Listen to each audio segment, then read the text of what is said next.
대설특보가 내려진 수도권과 서해안을 중심으로 10cm에 가까운 많은 눈이 내려 곳곳에서 크고 작은 빙판길 사고가 잇따랐습니다. 눈구름이 점차 남쪽으로 이동하면서 남부지방도 밤까지 눈이 이어질 전망입니다. 지난달 영공을 침범한 북한 무인기가 카메라를 장착했을 가능성이 있다고 군 당국이 국회에 보고했습니다. 군은 과거 무인기 성능을 볼 때 대통령실이 있는 서울 용산 일대는 촬영하지 못했을 것으로 판단했습니다. 강추위 속에 도시가스 등 난방비가 급등하고 공공요금 줄인상까지 예고되면서 서민들 부담이 커지고 있습니다. 정부는 취약계층 부담을 덜기 위해 에너지 바우처 지원금과 도시가스 할인폭을 2배로 확대한다고 밝혔습니다. 난방비 전망과 정부 대책 취재 기자와 함께 짚어보겠습니다. 장애인 생활체육 지도자가 교육을 받는 발달장애인이 지시를 따르지 않는다며 가혹행위를 저질렀습니다. 해당 행위는 학대로 결론났지만 지도자는 구두경고 조치를 받는 데 그쳐 솜방망이 처분이라는 비판이 일고 있습니다.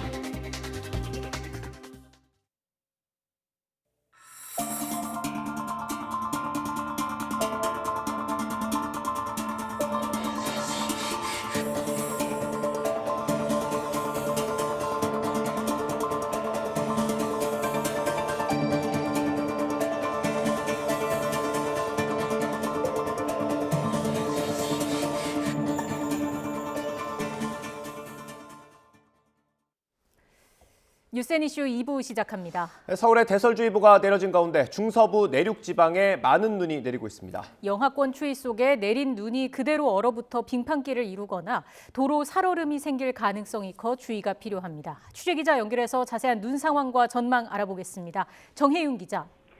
네, 문화생활과학부입니다. 네, 예고가 된 대로 중서부 지방에 많은 눈이 집중되고 있습니다. 지금 도로 상황 어떻습니까? 네, 서해안 쪽으로 여전히 도로 상황이 좋지 않습니다. 네, 지금 보시는 화면은 서평댁 분기점 부근인데요. 네, 눈발이 강하기 때문에 지금 시야가 무척 흐린 상황입니다. 네, 그리고 차들도 전조등을 켠 채 운행을 하는 모습을 볼 수가 있고요. 이 지역도 도로 곳곳이 미끄러운 것 같습니다. 차간 거리 충분히 유지해 주시는 게 무엇보다 중요할 것 같습니다. 다음은 서해안선 대천 부근인데요. 강추위 속에 많은 눈이 내리면서 주변에 많은 눈이 쌓여 있고요. 도로 위에도 살얼음이 우려되는 상황입니다. 조금 전 대천 부근 서해안선에는 하행선 부근으로 사고가 발생하기도 했습니다. 주의 운전이 필요합니다. 마지막으로 서울 세교고 부근을 보실 텐데요. 네, 주변으로 많은 눈이 쌓인 모습이고 아직까지 눈이 지속하고 있는 상황입니다. 서울에는 오전까지 5cm에 가까운 눈이 온 데다 영하권 추위가 이어지고 있어서 도로 미끄럼 사고가 계속해서 주의가 필요한 상황입니다. 하지만 이 서울에는 현재 대설주의보는 해제된 상황입니다. 네, 그러면 앞으로 눈이 언제까지 얼마나 더 내리겠습니까? 네, 중부지방은 오후 늦게부터 눈이 점차 그치겠습니다. 하지만 눈구름이 남쪽으로 이동하면서 남부지방에도 오전부터 눈이 시작돼 밤까지 이어질 전망입니다. 앞으로 울릉도독도에 최고 20cm의 가장 많은 눈이 더 내리겠고요. 인천과 경기 남부, 경북 내륙에 2에서 7cm, 그 밖에 중부지방에도 1에서 5cm의 눈이 예상됩니다. 네, 거기다가 기온도 영하권이라서 빙판길이 생길 우려가 있는 거죠? 네, 그렇습니다. 현재 서울 기온이 영하 6도, 낮 최고 기온도 0도로 예상됩니다. 계속 영하권 추위가 이어지기 때문에 내린 눈이 그대로 도로에 쌓이거나 얼면서 빙판길 우려가 무척 큽니다. 또 제설이 이루어진 곳이라도 물이 얼어 도로 살얼음이 생길 가능성도 큽니다. 따라서 눈길일 경우에는 자동차는 속도를 규정 속도의 50% 이상 감속하고 안전거리도 마른 노면보다 2배 이상 유지해야 합니다. 보행자는 손을 주머니에서 빼고 보폭을 줄이고 속도를 줄여서 이동해야 미끄럼 사고를 막을 수가 있습니다. 지금까지 YTN 정혜윤입니다. 새벽부터 서울에 눈이 쏟아진 가운데 대설특보가 내려졌습니다. 치워도 쌓이는 눈에 보행로도 찻길도 온통 미끄러워졌지만 우려했던 출근길 대란은 다행히 없었습니다. 김태원 기자입니다. 아직 어슴푸레한 이른 아침. 새벽부터 내린 눈이 쌓여 골목길이 온통 하얗게 변했습니다. 빗자루를 꺼내와 쓸어봐도 쉼없이 내리는 눈이 치운 자리를 금세 다시 덮어 별 소용이 없습니다. 출근하는 직장인들은 평소보다 이른 시각 일어나 더 서둘러 집을 나섰습니다. 행여나 넘어질세라 내리막길에서는 종종 걸음을 쳐야 합니다. 아침에 좀 미리 일어나가지고 눈이 왔나 좀 살펴봤던 것 같아요. 이제 출근할 때 조금 불편하니까 걱정은 됩니다. 단단히 대비하고 나왔는데도 눈길에서 발걸음을 재촉하다가 아찔한 순간도 맞기도 합니다. 15분 정도 일찍 나오기도 했고요. 그리고 평소보다 좀 덜 미끄러지는 신발을 신기도 했습니다. 네. 길이 많이 미끄럽기도 하고 저 앞에서 좀 넘어질 뻔하기도 했거든요. 쌓인 눈이 녹았다가 다시 얼면 길이 더욱 미끄러워지는 것도 걱정입니다. 사실 이 근처가 오르막길, 내리막길이 되게 많아요. 보면 언덕이나 이런 게. 그래서 이게 얼어 있으면 미끄러운 게 가장 걱정되는 거죠, 저는. 서울시도 비상근무에 돌입했습니다. 인력 9천여 명과 제설차 1,300여 대를 투입해 눈을 치우는 작업에 들어갔습니다. 출근 시간대, 배차 간격을 좁히는 집중 배차 시간도 버스와 지하철 모든 노선에서 30분씩 연장됐습니다. 물론 굵은 눈발에 가시거리가 짧아지고 곳곳에서 빙판길이 생겨나 서울 시내 주요 도로에선 차들이 더딘 속도로 운행해야 했지만 눈 소식에 부지런히 움직인 시민들 덕분에 우려했던 출근길 대란은 피할 수 있었습니다. YTN 김태원입니다. 꼭두 새벽부터 수도권을 비롯한 중부지방에 많은 눈이 내렸습니다. 새벽 시간에 미처 제설 작업이 이루어지지 않은 곳도 눈에 띄었습니다. 영상 한번 보시겠습니다. 네, 오늘 새벽 6시쯤 서울 영등포에 있는 한 도심의 도로입니다. 차량이 오가는 도로 위로 하얗게 눈이 덮인 모습 보실 수 있습니다. 차선은 물론 노란색 중앙선조차 제대로 보이지 않습니다. 영하 9도에 가까운 날씨 속에 도로 위로 내린 눈이 다시 얼면서 곳곳이 빙판으로 변하기도 했습니다. 사고도 속출했는데 또 다른 영상 한번 보겠습니다. 네, 1차로를 달리던 택시 한 대 중앙분리대 들이받고 그 여파로 도로 한복판으로 튕겨나갑니다. 새벽 5시 40분쯤 서울 강변북로 성수대교 근처 상황입니다. 이 사고로 택시기사 한 명이 다쳐서 병원으로 옮겨졌습니다. 경찰은 눈길에 차선을 제대로 보지 못해서 사고가 난 것으로 보고 있습니다. 네, 이어서 다른 영상 보실까요? 도로 한쪽에 차량 한 대가 뒤집혀 있습니다. 이곳은 서울 올림픽대로 동작대교 근처입니다. 오전 9시 20분쯤 승용차가 눈길에 미끄러져 가로등을 들이받고 뒤집혔습니다. 이 사고로 20대 운전자가 다쳤지만 생명에 지장은 없는 것으로 파악됐습니다. 경찰은 도로 상황 때문에 사고가 일어났다고 보고 운전자를 따로 입건하지는 않았습니다. 북극발 한파의 영향으로 지난 23일에서 25일 사이 전북 지역에서만 수도 계량기 200여 개가 동파했습니다. 특히 올겨울 들어 가장 추웠던 지난 25일에 그 피해가 집중됐습니다. 전라북도는 추가 피해를 우려해서 긴급 복구반과 비상수급 급수 차량을 배치했습니다. 동파를 막으려면 계량기 앞 내부를 보온팩이나 옷가지로 감싸고 물을 약하게 틀어서 계속 흐르게 하는 게 좋습니다. 최근 가스비 폭탄을 맞은 가구가 늘고 있는 가운데 교통 분야로 그 여파가 확산하고 있습니다. 전남 목포에선 버스 운행이 가스 연료비 체납으로 한 달 넘게 중단됐고 LPG 차량 판매도 직격탄을 맞았습니다. 이승윤 기자입니다. 차고지에 덩그러니 세워진 전남 목포의 시내버스들. 시민들은 한 달 넘게 버스 대신 택시나 자가용, 비상 수송 차량을 타며 불편함을 감내하고 있습니다.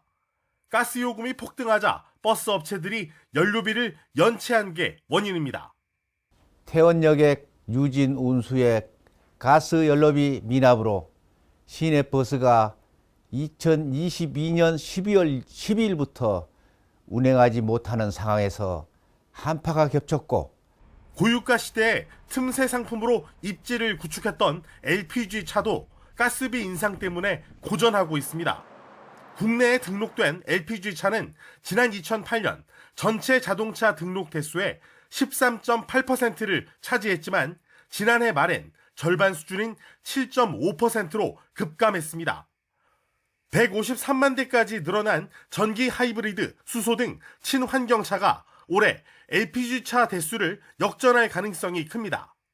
지난해 말 LPG 신차 판매량과 신차 중 LPG 차량 비중이 1년 전과 비교할 때 급감하는 추세이기 때문입니다. 실제 지난해 가스 요금은 주요 수출국인 러시아가 경제 제재로 수출이 묶이면서 가파른 오름세를 보였습니다. 지난해 가스 수입액은 567억 달러로 역대 최대였고 올해 1월 1일부터 20일까지도 1년 전보다 14.1% 늘었습니다. 가스비 인상이 민생 문제로 떠오르자 일단 정부는 산업용 가스요금을 적용한 사회복지시설에 가장 저렴한 일반용 가스요금을 적용하고 이미 청구된 요금은 환급해 주기로 했습니다. YTN 이승윤입니다. 정부는 취약계층의 난방비 부담을 덜기 위한 지원책을 발표했습니다. 대통령실의 긴급 브리핑 내용 직접 들어보시겠습니다. 에너지 바우처는 생계, 의료, 주거, 교육급여, 기초생활수급 가구 중 노인, 질환자 등 더위, 추위 민감계층 117만 6천 가구에 대해 올해 겨울 한시적으로 지원 금액을 15만 2천 원에서 30만 4천 원으로 2배 인상하기로 하였습니다. 사회적 배려 대상자 모두 160만 가구입니다. 이분들에 대한 요금 할인 폭을 올해 겨울에 한해 9천 원에서 3만 6천 원 할인해서 18,000원에서 7만 2천 원으로 2배 확대하기로 하였습니다. 최근 난방비가 크게 오른 이유는 지난 몇 년 동안 인상 요인이 있었음에도 요금 인상을 억제하였고 또한 21년 하반기부터 국제 천연가스 가격이 21년 1분기 대비 최대 10배 이상 급등한 데 기인하고 있습니다. 더불어민주당 이재명 대표는 정부가 난방비 급등을 두고 남탓만 하고 있다고 비판했습니다. 그러면서 7조 원대 지원금 지급을 제안했습니다. 직접 들어보시겠습니다. 이런 상황이 발생할 수 있다는 것은 대체적으로 예상된 일이었는데 우리 현 정부에서 이에 대한 대책을 충분히 마련하지 못했을 뿐만 아니라 오히려 현재 생긴 문제들을 스스로의 책임이 아니라 남 탓을 하는 좋지 않은 상황에 처해 있습니다. 중앙정부에 대해서 약 7.5조 원 정도의 에너지 고물가 지원금을 지급하는 것으로 기존의 핀셋 물가 지원금이라는 5조 원을 좀 바꿔서 제안을 드리려고 합니다. 재원 확보를 위해서 에너지 관련 기업들이 과도한 불로소득 또는 과도한 영업이익을 취한 것에 대해서 전 세계에서 이미 시행하고 있는 것처럼 횡재세 개념의 부담금을 부과하는 것도 검토해야 된다고 생각합니다. 에너지 가격 폭등으로 큰 이익을 본 정유회사로부터 세금을 걷어 빈곤층을 지원하자는 이른바 횡재세에 대해서 정의당 심상정 의원은 찬성하는 입장이지만 거두려면 이미 작년에 걷어야 했다고 실효성이 없다고 지적했습니다. 다만 에너지 빈곤층을 상대로 한 지원은 생존권 문제로서 반드시 해결해야 한다고 답했습니다. 함께 들어보시겠습니다. 원론적으로는 찬성이죠. 그렇지만 에너지 가격 급등으로 정유사라든지 또 발전사가 영업이익을 극대화한 건 작년이거든요. 그래서 유럽은 작년 전반기에 다 횡재세 도입해가지고 작년에 다 매겨버렸어요. 근데 이제 올해 1, 2월 달에 에너지 선물 가격을 보면 지난 5년간 평균 수준으로 떨어졌어요. 그러니까 올해 매겨봐야 크게 실효성이 없다는 거. 그다음에 두 번째 진정성 문제인데 작년에 이제 올 예산을 심의하면서 여야가 합의로 깎아준 부자 감세가 5년 누적하면 65조가 됩니다. 그렇게 세금 부자들 막 깎아주고 지금 횡재세 이야기하는 게 과연 그 제대로 된 대책인가에 대해서 좀 성찰이 필요하다고 보고요. 가장 중요한 것이 에너지 빈곤층의 그 지원이거든요. 특히 지금 지옥고에 계신 분들은 난방 거의 못하고 거의 난방이 안 됩니다, 요즘에. 그러니까 작은 그 전기장판 하나에 의존해서 지금 겨울을 나고 있거든요. 네, 한파가 몰려오면서 지난해 조금씩 올랐던 도시가스 요금이 이제 피부로 느끼게 됐습니다. 난방비 대체 얼마나 왜 오른 건지 경제부 윤혜리 기자와 함께 자세한 이야기 나눠보겠습니다. 네, 어서 오십시오. 안녕하십니까. 네, 난방비 청구서 폭탄이라는 표현을 많이 씁니다. 가구마다 좀 체감하는 게 다르긴 할 텐데 어느 정도 올랐습니까? 네, 온라인 커뮤니티는 물론이고 저희 시청자 제보로도 이 청구서 폭탄이 날아왔다라는 그 원성이 빗발치고 있습니다. 한 달 사이에 난방비가 2배는 늘었고 지난해와 비교해도 사용량은 그대로인데 한 자리 수였던 관리비나 난방비가 20, 30만 원대를 훌쩍 넘었다는 원성이 빗발치고 있는데요. 네. 지난달부터 한파가 본격적으로 몰아닥쳤잖아요. 그렇죠. 난방 사용량이 늘다 보니 지난해 조금씩 오른 도시가스 요금이 이번에 한 번에 피부로 확 체감이 된 겁니다. 지난해 도시가스 요금이 얼마나 오른 건가요? 네, 정부는 지난해 4차례에 걸쳐서 조금씩 도시가스 요금을 인상했는데요. 네. 주택용 가스 요금은 메가조일당 19.69원으로 한 해 동안 38% 정도 올랐습니다. 도시가스 연료가 되는 액화 천연가스, LNG 수입 가격이 급등했기 때문인데요. 러시아와 우크라이나 전쟁으로 LNG 가격이 1년 사이에 128%나 올랐습니다. 수입 LNG 가격이 오르면서 한국가스공사의 미수금도 1조 8천억 원에서 9조 원까지 불어났고요. 정부는 LNG 가격 인상분을 국제요금에 반영을 하고 가스공사의 누적된 적자 해소를 위해서 이 요금 인상이 불가피했다는 입장입니다. 네. 예. 사실 정부가 최근 그러니까 1분기 가스 요금은 동결을 했었는데 2분기부터는 올릴 수 있어서 더 걱정인 거 아닙니까? 맞습니다. 앞으로 더 오를 일만 남았는데요. 정부는 올해 1분기 전기요금을 킬로와트 시당 13.1원 인상했습니다. 겨울철 난방비 부담이 커질 수 있다는 그런 설명 때문에 가스요금은 동결을 했는데요. 네. 올해 2분기부터는 인상이 예고돼 있는 거나 마찬가지입니다. 네. 아직 얼마나 올릴지는 확정되지 않았는데요. 앞서 산업통상자원부는 한국가스공사 누적 적자를 해결하려면 메가조일당 최소 8.4원에서 10.4원까지 올려야 한다고 국회에 보고한 적이 있습니다. 지난해 주택용 가스요금 인상분이 메가조일당 5.47원 정도예요. 그러면 이 정도의 1.5배, 최소 1.5배는 더 올라야 된다는 겁니다. 지금도 부담되는데 앞으로 도시가스 요금이 더 오른다니까 걱정하는 분들 많으실 텐데요. 그나마 좀 다행인 건 올해 2분기부터 요금 인상이 적용이 되는 거라 날씨가 조금 풀릴 때예요. 그래서 그때는 지금만큼 난방 사용량이 많진 않으니까 이 부담을 지금만큼 크진 않을 수 있습니다. 다만 앞으로 겨울이 될 때마다 이 난방비 걱정이 커질 거라 좀 부담이 커질 수밖에 없는 상황입니다. 네, 특히나 또 취약계층은 더 타격을 받을 수밖에 없을 텐데 정부의 지원 대책이 나왔죠. 네, 정부가 그 대책을 오늘 발표를 했는데 우선 취약계층 117만 가구의 에너지 바우처 지원 금액을 기존 15만 2천 원에서 30만 4천 원으로 2배가량 증가를 하기로 했습니다. 또 사회적 배려 대상자 160만 가구에 대해서도 가스요금 할인 폭을 2배 확대하기로 했습니다. 이달 초 정부가 취약계층 지원 대책을 이미 한 차례 발표를 했는데 또 청구서가 이렇게 많이 날아올 줄 모르고 그랬던 건 아니겠지만 이러한 대책들을 또 추가로 내놓은 겁니다. 아예 예상을 하지 못했던 건 아니고요. 또 어제는 산업부가 이 난방비 폭탄 언론 보도들이 쏟아지니까 추가적인 설명 자료를 냈는데요.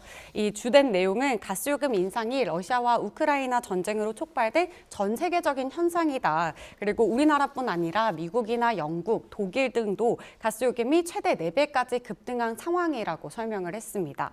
하지만 산업부 관계자 제가 오늘 통화해보니까 올해 2분기 도시가스 요금 인상 미룰 계획 없다고 했고요. 또 아직 시기는 정해지지 않았지만 이 기재부와 산업부가 협의를 해서 그 인상 폭과 시기를 조율할 예정이라고 합니다.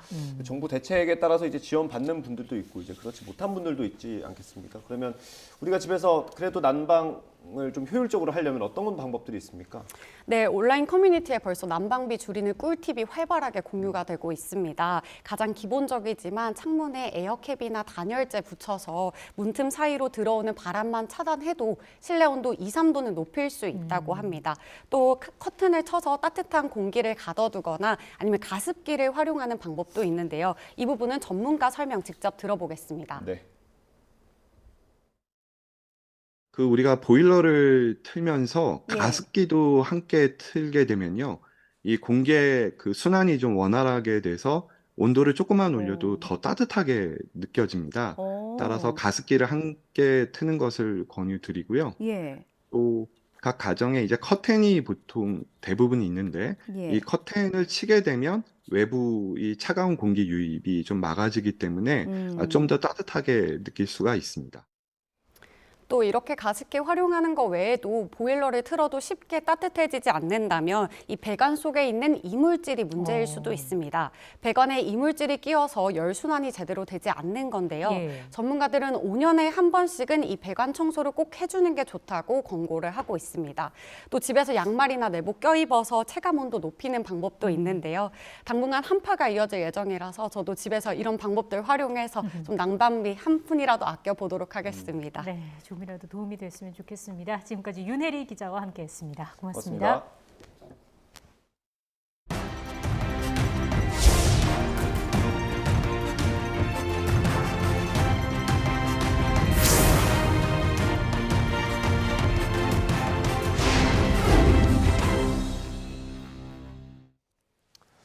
유엔군사령부가 지난달 발생한 북한 무인기 사태와 관련해 우리 영공을 침범한 북한뿐 아니라 이에 대응한 우리의 군사작전도 정전협정을 위반했다는 잠정 결론을 내린 걸로 전해졌습니다. 군소식통은 북한 무인기의 영공 침범 후 특별 조사를 벌여 이 같은 평가를 내렸다고 전했습니다. 이에 대해서 국방부는 유엔사 특별조사는 현재 진행 중이고 유엔사의 공식 입장 발표도 없었다고 설명했습니다. 나경원 전 의원은 어제 전당대회 불출마를 선언하면서 자신을 솔로몬 재판의 진짜 엄마 심정에 빗댔습니다. 이를 두고 윤석열 대통령을 어리석은 군주에 비유했다는 해석이 나왔습니다. 유인태 전 국회 사무총장 인터뷰 들어보겠습니다. 불출마는 했지만 윤석열 대통령 심기는 상당히 많이 건드렸다고 봐야죠. 얼마나 기분이 나쁘겠어요. 윤석열 대통령은 어리석은 군주로서 지금 가짜 엄마 한테 그 애는 그쪽 거다 지금 이렇게 그 판정을 했다라고 하는 얘기 아니겠어요? 아, 그럼 가짜 엄마가 윤 대통령? 윤핵관이고 네. 이거는 어리석은 군주고 어리석은 솔로몬이다 이거죠. 그 얘기 아니겠어요? 내가 정말 당을 사랑하고 네. 또 대통령의 국정을 잘 뒷받침할 사람이 난데 저 어리석게도 날 모르고 저쪽에 가짜 엄마 하고 저렇게 그쪽 편을 들어서 저런다. 저는 그렇게 해석이 되고 윤석열 대통령이 글쎄 불출마한 거는 다행인지 몰라도 그 굉장히 불쾌했겠더라고요. 그렇지 않겠어요? 그 아주 어리석은 사람을 만들어 버린가. 윤핵관한테 놀아나는 그렇잖아요. 그 가짜 엄마, 가짜 엄마를 저 진짜 엄마로 판정한 그런 사람이 돼 버린 거 아닌가요? 나경원 전 의원이 전당대회에 나오지 않기로 하면서 국민의힘 당대표 경선은 양강구도 가능성이 커졌습니다. 누가 공중에 뜬 지지층을 차지할지가 관건인데 김기현 의원은 나 전 의원에 적극적으로 러브콜을 보내는 분위기입니다. 들어보겠습니다. 2019년이죠. 2019년 여름부터 가을까지, 늦은 가을까지 광화문에서 우리가 외치면서 내로남불 정권, 민주당 정권을 타도하자고 그렇게 외치면서 싸워왔던 같은 동지입니다. 저하고 나경원 대표하고는요. 예. 그런 동지적 의지를 갖고 있는 우리 영원한 당원이기 때문에 그런 면에서 보면 뿌리를 같이 하는 사람끼리 서로 마음을 맞추기가 좋겠죠. 그렇다면은 먼저 연락을 해서 만날 용의는 있어요? 지금 전혀 진행되는 것이 없다고 말씀드릴 수는 없지만 전혀 진행되는 것이 없다고 말할 수는 없다. 가지고 예. 이렇게 저렇게 자꾸 이렇게 저렇게 하면 상대방에 대한 입장을 배려하지 않는 것이니까 좀 시간이 그렇게 말씀드리는 것은 아직은 시기가 적절하지 않은 타이밍이다. 경쟁하는 안철수 의원 역시 나경원 전 의원 지지층이 어디로 이동할지 촉각을 세우고 있습니다. 나 전 의원에는 손을 내미는 동시에 친윤 비윤 논쟁에는 거리를 둘 걸로 보입니다. 경선 캠프에서 선대위원장 맡고 있는 김영우 전 의원 인터뷰 들어보겠습니다. 양날의 칼인 것 같아요. 이게 도움이 될 수도 있고 안 될 수도 있고. 그러니까 전통적인 지지층이 많았잖아요. 보수적인 지지층, 나경원 의원에 대해서. 그런 분들은 이런 경우에 김기현 의원이 더 보수적인 거 아니야? 이런 쪽으로 해서 갈 수도 있고. 하지만 나경원 의원이 이렇게 또 힘없이 불출마를 하게 되리라고 누가 생각을 했겠어요. 이 정치적인 이짐에 너무 심했다. 이렇게 국민들 앞에서 집권 여당이 정치적인 한가한 노름을 한 거잖아요. 친윤 비윤. 저는 제가 듣기에도 정말 지긋지긋합니다. 이런 분이 비윤이 될 수 있을까요? 반윤의 우두머리가 될 수 있습니까? 근데 그럼 거꾸로 그렇게 인수위원장까지 했던 사람을 그러면 왜 그 친윤 세력은 그 자신들이 후보로 삼지 않았을까요, 그러면? 그거는 그러니까 본인들의 욕심이 좀 있는 거죠. 나경원 의원하고 저는 소통이 충분히 잘 되고 있는 상황이었고 그래요? 예. 한 일주일 전에도 통화를 했고요. 예, 어제도 메시지는 했습니다. 답은 아주 간단하게 왔습니다만. 뭐라고 답이 왔습니까? 이모티콘으로 왔습니다. 이재명 민주당 대표의 소환 조사를 준비하는 검찰은 최소한 이 대표가 대장동 개발 당시 민간 업자들이 받은 특혜를 묵인했다고 보고 있습니다. 앞서 공개된 대장동 일당 공소장에는 이 대표가 개발 이익 일부를 받기로 한 계획도 승인했다고 적었지만 실제 뇌물 약속 혐의까지 적용할 수 있을지는 미지수입니다. 나혜인 기자입니다. 반년 넘게 대장동 사건을 다시 수사한 검찰은 민간 특혜의 핵심 배경에 성남시 제1공단 공원화 사업이 있었다고 결론냈습니다. 이재명 대표가 성남시장에 출마할 때 공약한 사업인데 재정 여건이 안 돼 어렵게 되자 1공단에 공원만 만들면 되니 사업비를 댈 수 있으면 대장동은 알아서 하라고 했다는 겁니다. 이후 전권을 넘겨받은 유동규 전 본부장이 이 대표의 승인 아래 민간업자 멋대로 대장동을 개발하게 해줬다는 게 검찰의 판단입니다. 검찰은 특히 이 대표가 치적으로 내세우는 1,800억 원대 고정이익 확보 역시 특혜 시비를 우려한 유 전 본부장이 먼저 제안했다고 보고 있습니다. 대장동 땅이 애초 원주민들이 원했던 환지 방식이 아니라 수용 방식으로 개발된 것도 정영학 회계사가 기존 입장을 바꿨기 때문이라고 판단했습니다. 물론 애초 성남시에선 줄곧 수용 방식을 고수했던 만큼 이 대표 입장에선 특혜를 준 게 아니라는 근거로 삼을 수도 있는 대목입니다. 민간 개발하지 않고 공공 개발해서 개발이 조금이라도 더 환수하려고 최선을 다해 노력했고 하지만 검찰은 적어도 이 대표가 대장동 사업자 공모 전에 내정자가 있다는 사실은 알고 있었다고 의심하고 있습니다. 따라서 공무상 비밀 누설이 핵심인 이해충돌 방지법 위반 혐의는 물론이고 배임 혐의 적용에도 문제가 없을 거란 관측이 많습니다. 검찰 관계자는 민간 특혜가 있었다는 건 논란의 여지가 없고 책임을 어디까지 물을 것인지를 판단하는 일만 남았다고 설명했습니다. 다만 설 연휴를 뜨겁게 달궜던 대장동 지분 약속 혐의까지 적용하는 건 어려울 수 있다는 분석도 나옵니다. 검찰은 김만배 씨의 지분 약속이 정진상 전 정무조정실장을 통해 이 대표에게 보고됐다고 보고 있지만 당사자들 모두 입을 닫고 있기 때문입니다. 검찰은 이 대표 조사를 사흘 앞두고 뇌물 혐의로 구속 기소된 정 전 실장을 다시 불러 이 대표의 관여 여부를 계속 추궁했습니다. YTN 나힌입니다. 대장동 개발 사업 특혜 의혹을 받는 이재명 대표, 모레 검찰에 출석해 조사를 받을 예정입니다. 검찰이 성남FC 사건과 함께 구속영장을 청구할 것이라는 관측이 나오는 가운데 측근들도 그 가능성에 대비하는 것으로 보입니다. 민주당 철험회 소속인 김남국 의원의 이야기 들어보시겠습니다. 아무래도 이제 이재명 당대표가 또 변호사 시절에 굉장히 유능하고 잘 나갔던 변호사다라고 하고 있고 사건과 관련되어서도 그리고 행정과 관련되어서도 가장 잘 알고 계시기 때문에 직접 진술이라든가 변호와 관련된 준비를 하고 계신 걸로 알고 있습니다. 지금 검찰의 모습은 국민의 여론도 아예 신경 쓰지 않고 구속영장이 발부됐다가 이게 기각돼 버릴 수 있는 그런 것에 대한 역풍도 고려하지 않고 마음대로 무도하게 할 것이다라는 것이 일반적인 평가이기 때문에 저희도 아마 구속영장을 청구할 거다라고 이렇게 예측을 하고 있습니다. 정적을 죽이는 수사에 대한 방어 차원에서라도 부결시켜야 된다 보이고요. 국민들 입장에서는 이게 특혜 아니냐라고 생각할 수 있지만 우리 헌법이 정하고 있는 무죄 추정의 원칙에 따라서 진실이 어떤 것인지를 모른다라고 하면 적어도 구속된 상태에서 사실은 이게 재판받는 것과 그렇지 않은 게 엄청난 차이거든요. 한동훈 법무부 장관의 처조카와 처남댁이 공저자로 허술한 논문을 쓰며 입시를 위한 실적을 쌓았다는 의혹과 관련해 처남댁인 이모 교수가 소속된 연세대학교가 연구 부정으로 단정할 수 없다는 결론을 내렸습니다. 연세대 연구윤리진실성위원회는 어제 의혹을 제보한 미국 한인 학부모 단체 미주맘에 공문을 보내 본조사 결과를 통보했습니다.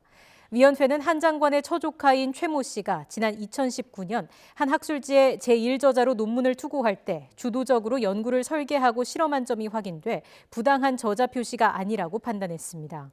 다만 이 교수가 교신 저자로 참여해 부실한 학술지에 논문을 게재한 점 등은 연구자로서 책임을 다했다고 보기 어렵다며 연구 윤리를 위반한 것으로 보고 별도 징계 없이 주의 처분했습니다. 이태원 참사 희생자 명단이 유족의 동의 없이 시민 언론 민들레에 유출됐다는 의혹과 관련해 경찰이 압수수색에 나섰습니다. 서울경찰청 반부패 공공범죄수사대는 오늘 오전부터 마포구에 있는 민들레 사무실에 수사관들을 보내 전자문서와 서류 등을 확보하고 있습니다. 경찰은 민들레로 유출된 명단이 서울시 자료로 의심되는 정황을 포착하고 지난 3일엔 서울시청을 압수수색했습니다. 앞서 한 시민단체는 민들레 측이 희생자에 대한 인적 정보를 공무원에게서 넘겨받았을 가능성이 있다며 유출한 공무원 등을 찾아 처벌해달라는 내용의 고발장을 냈습니다. 중국의 해킹그룹이 국내 학술기관 홈페이지 12곳을 해킹한 것에 대해서 경찰이 추적 수사를 벌이고 있습니다. 경찰청은 국정원과 한국인터넷진흥원 등 관계기관과 함께 해외로 추정되는 해킹 진원지 파악에 나서는 등 추적 수사를 진행하고 있습니다. 앞서 지난 22일 중국 해킹그룹은 대한건설정책연구원을 비롯해 12개 기관 홈페이지를 대상으로 한국 인터넷 침입을 선포한다는 문구가 적힌 페이지로 변조하는 방식으로 해킹했습니다. 뇌전증인 것처럼 꾸며 병역 의무를 다하지 않은 혐의를 받는 유명 프로게이머 출신 코치와 의사, 골프 선수, 또 이들을 도운 혐의를 받는 브로커 A씨 등 22명이 재판에 넘겨졌습니다. 서울 남부지방검찰청은 병무청을 속여 병역 면탈을 유도한 혐의로 브로커 A씨를 구속해 재판에 넘기고 이에 가담한 프로게이머 출신 코치, 의사, 골프 선수 등 21명을 불구속 기소했습니다. 브로커 A씨는 인터넷 카페를 통해 병역 의무를 회피하려는 사람들을 끌어들인 뒤 뇌전증 환자인 것처럼 행세하게 병역을 감면받게 해주고 그 대가로 모두 2억 610만 원을 받아챙긴 혐의를 받고 있습니다. 국가 핵심 기술인 반도체 웨이퍼 연마 관련 기술을 중국으로 유출한 일당이 재판에 넘겨졌습니다. 대전지검 특허범죄조사부는 특허청 기술디자인 특별사법경찰이 산업기술보호법 위반 등의 혐의로 송치한 반도체 전문기업 전 직원 A씨 등 3명을 구속기소, 공범 3명을 불구속 기소했습니다. A씨 등은 지난 2019년부터 컴퓨터나 휴대전화로 회사 내부망에 접속한 뒤 반도체 웨이퍼 연마 공정도 등을 사진으로 촬영해 중국에 유출한 혐의를 받고 있습니다. 특허청은 이번 기술 유출로 피해 기업 3곳 가운데 한 곳은 1,000억 원 이상의 피해가 발생했고 피의자 중 4명은 중국 업체로 이직해 근무해왔다고 설명했습니다.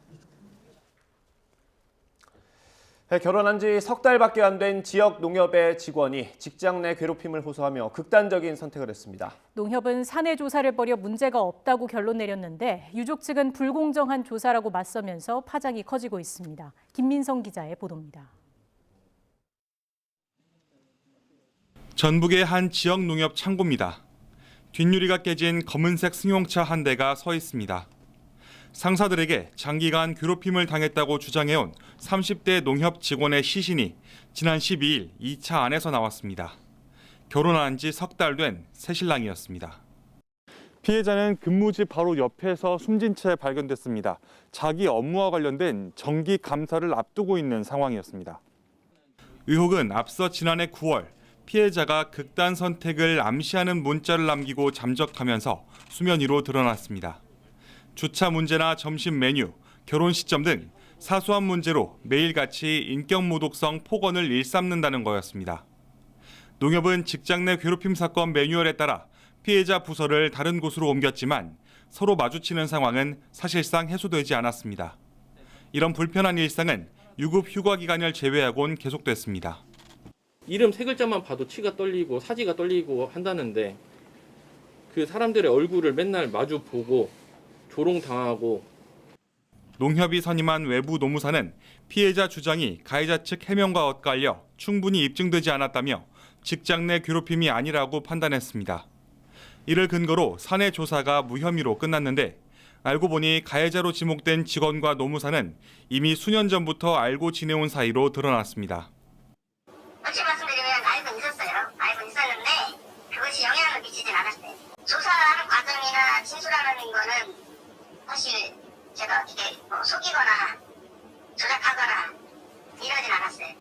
농협 측은 이런 관계를 모르고 선임했고 또 둘 사이가 아주 가깝지는 않아 문제될 게 없다고 밝혔습니다.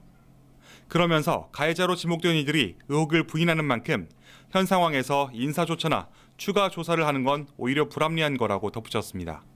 YTN 김민성입니다. 한동훈 법무부 장관이 오늘 대통령 업무보고에서 한국형 제시카법 도입을 올해 핵심 과제로 언급했습니다. 또 그동안 강한 의지를 보였던 이민청 설립도 올 상반기에 추진될 수 있도록 하겠다며 출입국 이민 정책을 새롭게 만들어가겠다고 밝혔습니다. 보도에 김다연 기자입니다. 한동훈 법무부 장관이 윤석열 대통령에게 보고한 올해 핵심 과제는 크게 5가지입니다. 업무 보고에선 한국형 제시카법이 구체적 윤곽을 드러냈습니다. 법무부는 고위험 성범죄자의 경우 출소 이후 학교나 어린이집, 유치원으로부터 500m 이내에는 살지 못하도록 하는 방안을 추진하기로 했습니다. 다만 거주 이전의 자유와 인구 밀집도를 고려해 대상은 13살 미만을 대상으로 한 성범죄자 등 고위험군으로 한정하고 구체적 범위는 법원에서 결정하도록 내용을 다듬은 뒤 오는 5월까지는 국회에 법안을 제출할 계획입니다. 고위험 성범죄자의 출소로 국민들이 더 이상 불안하지 않도록 한국형 제시카법 도입을 추진합니다. 범죄로부터 국민의 일상을 안전하게 지키겠습니다. 법무부는 또 마약 청정국 지위 회복을 추진 과제로 삼았습니다. 3월 안에는 서울과 인천, 부산, 광주 등 전국 4대 권역을 중심으로 마약범죄 특별수사와 다크웹 전담 수사팀이 출범할 전망입니다. 법무부는 마약 제조와 유통 범죄에 대한 검찰의 직접 수사가 가능해지면서 성과가 나타나고 있다고 설명했습니다. 보고엔 전화금융사기나 디지털 성범죄 같은 민생 침해 범죄에 대한 대응 방안도 담겼습니다. 특히 최근 들어 피해가 늘고 있는 전세 사기의 경우 앞서 입법 예고된 대로 집주인의 체납 정보 공개 의무를 강화하고 임차권 등기 절차를 간소화하는 내용의 법 개정이 추진될 예정입니다. 그동안 부처별로 흩어져 있던 외국인 정책을 통합 관리하기 위한 관제탑 신설도 속도가 날 거로 보입니다. 법무부는 올 상반기 이른바 출입국 이민관리청이 설치되면 예산 낭비 예방과 함께 신속한 정책 결정이 이뤄질 거로 기대하고 있습니다. 여기에 현재 41만 명에 달하는 불법 체류 외국인을 5년 안에 절반 수준으로 줄이기 위한 체류 질서 확립도 과제로 내걸었습니다. 반법치 행위에 대한 강력 대응 의지도 보고 내용에 담겼습니다. 법무부는 사건 처리 기준을 강화해 국가 경제와 국민 불편을 볼모로 한 불법 집단 행동이나 공사 방해 같은 조폭식 행위에 대해선 엄정 대응하겠다고 밝혔습니다. 65년 만에 민법도 전면 손보기로 했습니다. 민법이 개정되면 개인을 특정할 수 있는 이름이나 얼굴, 목소리를 상업적으로 이용할 수 있는 권리인 이른바 퍼블리시티권이 명문화될 전망입니다. 법무부는 또 검경 수사권 조정 이후 생긴 경찰의 보안 수사 사건 처리 지연 문제를 해결하기 위해 수사 준칙 정비에 대한 협의도 이어나가기로 했습니다. YTN 김다연입니다. 지난해 급격한 금리 인상으로 부동산 시장이 침체기에 접어들면서 토지 거래가 얼어붙고 지가 상승폭도 줄어든 걸로 나타났습니다. 국토교통부는 지난해 토지 거래량이 10년 만에 가장 낮은 수준으로 줄었고 전국 지가가 2.73% 상승해 6년 만에 최저치를 기록했다고 밝혔습니다. 땅값 상승률은 전년 대비 1.44%포인트 하락했습니다. 전국 땅값은 지난해 11월 0.01% 떨어져 지난 2010년 10월 이후 12년 1개월 만에 하락 전환했습니다. 1주택자가 일시적으로 입주권이나 분양권을 취득했을 때 적용되는 양도세 비과세 특례 기준이 완화됩니다. 또 공공주택 사업자의 종합부동산세 부담도 대폭 줄어듭니다. 추경호 부총리 발언 직접 들어보겠습니다. 공공주택 사업자 등 공공성 있는 법인이 임대를 위해 세 주택 이상 보유하는 경우 종부세 중과 누진세율이 아닌 기본 누진세율을 적용하여 세부담이 완화되도록 1주택 외에 일시적으로 입주권 또는 분양권 한 개를 보유한 실수요자에 대해서는 최근 거래 부진에 따른 종전주택 처분의 어려움을 덜어드리고자 양도세가 비과세되는 종전주택의 처분 기한을 2년 이내에서 3년 이내로 1년 더 연장하겠습니다. 1월 12일 이후 양도분부터 소급하여 적용하도록. 지난해 4분기 국내 경제 성장률이 코로나19 위기가 한창이었던 지난 2020년 2분기 이후 2년 반 만에 처음으로 역성장을 기록했습니다. 우리 경제의 핵심인 수출이 타격을 입었기 때문입니다. 다만 전체 성장률은 2.6%로 양호한 성적표를 받았습니다. 조태영 기자의 보도입니다. 미국 중앙은행인 연방준비제도는 고물가에 대응하기 위해 지난해에만 기준금리를 4.25%포인트나 올렸습니다. 우리나라를 포함한 세계 주요국도 금리 인상 기조에 동참하면서 세계 경제는 급격한 둔화 흐름에 접어들었습니다. 국내 경제의 핵심인 수출에 타격은 불가피했습니다. 실제로 지난해 4분기 국내 수출은 전분기보다 5.8%나 줄었습니다. 지난 2020년 2분기 이후 가장 큰 감소폭입니다. 여기에 지난해 10월 말에 발생한 이태원 참사 등의 영향으로 내수마저 주춤했습니다. 결국 지난해 4분기 경제 성장률은 마이너스 0.4%, 역성장으로 추락했습니다. 경제 성장률이 마이너스를 기록한 건 코로나19 사태의 여파가 본격적으로 나타났던 지난 2020년 2분기 이후 2년 반 만입니다. 주요국가 IT 경기 부진이 심화되면서 수출이 큰 폭 감소하였고 코로나19 팬데믹 이후 경제활동 정상화 과정에서 성장을 견인했던 민간 소비가 약화되는 모습을 나타내었다고 하겠습니다. 다만 수출입 비중이 큰 다른 나라와 비교하면 역성장 폭이 작다는 게 정부의 설명입니다. 지난해 전체 성장률은 2.6%로 어려운 환경 속에서도 비교적 양호한 성적표를 받아들었다며 올해 1분기엔 다시 플러스 성장률을 기록할 것으로 자신했습니다. 올해 1, 4분기의 경우 기저효과, 중국 경제 리오프닝 등에 힘입어 플러스 성장 전환이 가능할 것으로 예상됩니다. 정부는 상반기에 재정과 공공투자, 민간 사업을 통틀어 역대 최대 규모인 340조 원을 투입하기로 했습니다. 또 중소기업의 수출 지원 등을 통해 경제 위기를 극복한다는 전략입니다. YTN 조태현입니다. IMF와 세계은행에 이어 유엔도 올해 세계 경제 성장률 전망치를 낮춰서 잡았습니다. 미국과 유럽의 경제 둔화가 두드러지면서 최근 수십 년 사이 가장 낮은 성장률을 기록할 것으로 예상했습니다. 워싱턴에서 권준기 특파원의 보도입니다. 유엔은 올해 경제가 지난해보다 조금 나아질 거라는 애초 전망에서 1.2%포인트 하향 조정했습니다. 세계 경제 성장률 1.9%는 최근 수십 년 사이 가장 낮은 수치라고 유엔은 밝혔습니다. 인플레이션과 우크라이나 전쟁, 코로나19 등 작년부터 이어진 악재에다 미국과 중국 경제의 디커플링, 탈동조화 현상이 심화되는 점을 주요 요인으로 꼽았습니다. We risk what I've called the great fracture, the decoupling of the world's two largest economies. A tectonic drift that would create two different sets of trade rules. 유엔은 특히 미국의 경제 성장률이 0.4%에 불과할 것으로 내다봤고 유럽은 제로에 가까운 0.2% 성장률로 가벼운 경기 침체를 경험할 것으로 전망했습니다.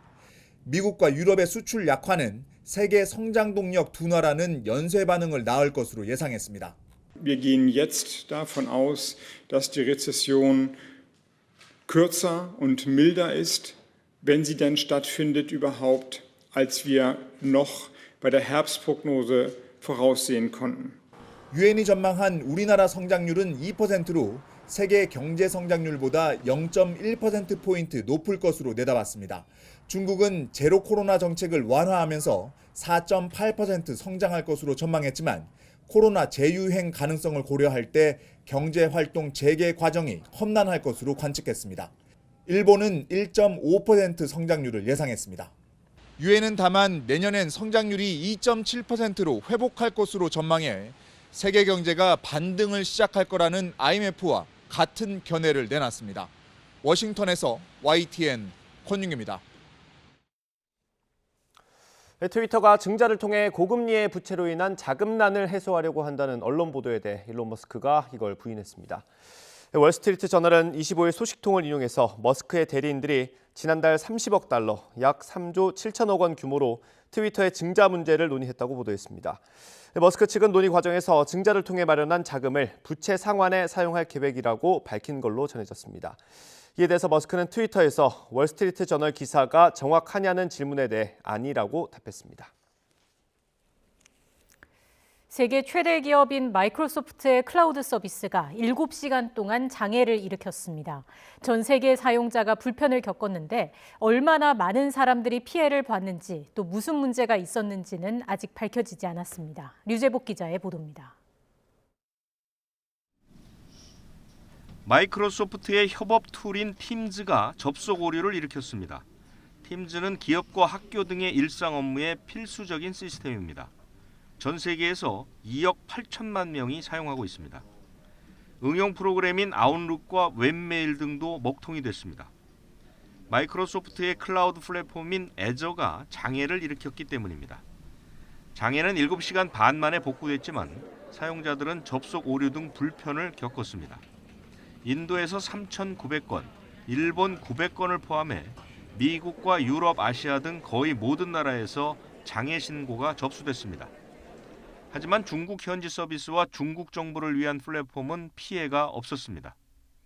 클라우드 플랫폼 애저는 1,500만 개 기업이 이용하고 있으며 사용자만 5억 명이 넘는 것으로 알려졌습니다. 마이크로소프트는 몇 명이 피해를 봤는지, 정확한 장애 원인은 무엇인지 등을 조사하고 있다고 밝혔습니다. 서비스가 장애를 일으키자 인터넷에서는 마이크로소프트가 최근 직원 10,000명을 해고하기로 한 결정을 비꼬는 댓글이 잇따랐습니다. YTN 유재복입니다. 독일과 미국이 우크라이나 전쟁의 판세를 바꿀 것으로 기대되는 주력 탱크를 지원하기로 했습니다. 핵전쟁 위협까지 거론했던 러시아는 강력히 반발하고 있습니다. 조용성 기자가 보도합니다. 55톤 무게로 최대 시속 70km까지 달리며 120mm 활강포를 탑재하고 있는 독일의 레오파드2 전차입니다. 지난해 여름 전세를 뒤집었던 미국의 하이마스 다연장 로켓포처럼 새로운 게임 체인저로 주목받는 무기입니다. 확전 우려를 두고 고심하던 독일이 이 주력 탱크를 우크라이나에 지원하기로 했습니다. 또 폴란드와 스페인 등의 독일제 탱크 수출도 허용한다고 발표했습니다. Das ist das Ergebnis intensiver Beratung erneut mit unseren Verbündeten und internationalen Partnern. Und ich will ausdrücklich sagen, es war richtig und es ist richtig. 미국도 탱크 지원을 발표했습니다. 우크라이나군 한 개 탱크 대대 규모에 맞춰 M1 에이브럼스 31대를 보낼 계획을 밝혔습니다. 미국의 주력 탱크인 에이브럼스는 러시아 탱크보다 우위에 있다고 평가받습니다. The Abrams tanks are the most capable tanks in the world. They're also extremely complex to operate and maintain. So we're also giving Ukraine the parts and equipment necessary to effectively sustain these tanks on the battlefield. 서방의 무력 지원을 비난하며 핵전쟁까지 언급하던 러시아는 강력하게 반발하고 나섰습니다. Достаточно глубокое. Мы повторяли, что эти танки горят так же, как и все остальные. Стоит только они очень дорого, и все это ляжет и ложится на плечи европейских, в первую очередь, европейских налогоплательщиков. 동부에서 밀려 들어오는 러시아군과 이에 맞서 힘겹게 버티는 우크라이나군의 전쟁은 서방의 대규모 무력 지원이라는 변곡점을 앞두고 있습니다. YTN 조용성입니다. 서울은 눈발이 약해지면서 대설주의보가 해제됐습니다. 하지만 그 밖에 중부와 경북 곳곳으로는 여전히 눈발이 약해졌다 강해지기를 반복하고 있는데요. 앞으로 눈구름은 남쪽으로 이동하면서 밤까지 영향을 주겠습니다. 강추위 속 도로 살얼음이 발생한 곳이 많습니다. 운전자와 보행자 모두 교통안전에 각별히 유의하시기 바랍니다. 현재 레이더 영상부터 살펴보도록 하겠습니다. 서해상에서 눈구름이 계속 유입되고 있습니다. 지금은 경기 남부와 전북, 경북에 산발적으로 눈이 내리고 있는데요. 앞으로 눈구름은 남쪽으로 이동하면서 남부지방으로 확대하겠습니다. 서울은 대설주의보가 해제됐지만 경기 남부와 강원, 충북 북부와 충남 서부에 대설주의보가 내려져 있습니다. 지금까지 충남 태안에는 9.5cm, 인천에도 8.4cm의 많은 눈이 내려 쌓였고요. 서울에도 4cm가 넘는 눈이 내렸습니다. 오늘 가장 많은 눈이 예상되는 지역은 경기 남부와 영서, 충청과 경북으로 최고 5cm의 눈이 내려 쌓이겠습니다. 서울 등 그 밖의 내륙에는 1cm 안팎이 예상됩니다. 서울의 눈은 오늘 오후 늦게, 충청과 남부지방의 눈은 오늘 밤에 모두 그칠 것으로 보입니다. 하지만 내일 또다시 강한 눈구름이 유입되며 충청과 호남 지방에 7cm, 제주 산간에는 10cm 이상의 많은 눈이 내리겠습니다. 눈이 내리며 어제보다는 한파가 주춤하고 있습니다. 오늘 낮 기온 서울 0도, 대전 2도, 광주 3도로 어제보다 5에서 7도가량 높겠습니다. 하지만 내일부터는 다시 찬바람이 강해지겠고요. 토요일에는 서울 아침 기온이 영하 12도까지 떨어지는 등 다시 맹추위가 찾아올 전망입니다. 눈이 내리는 서쪽과 달리 눈비 소식이 없는 동쪽 지역에는 계속해서 건조특보가 발효 중입니다. 산불 등 대형 화재가 발생하지 않도록 불씨 관리 잘해주시기 바랍니다. 지금까지 서울 상암동에서 YTN 원희다입니다.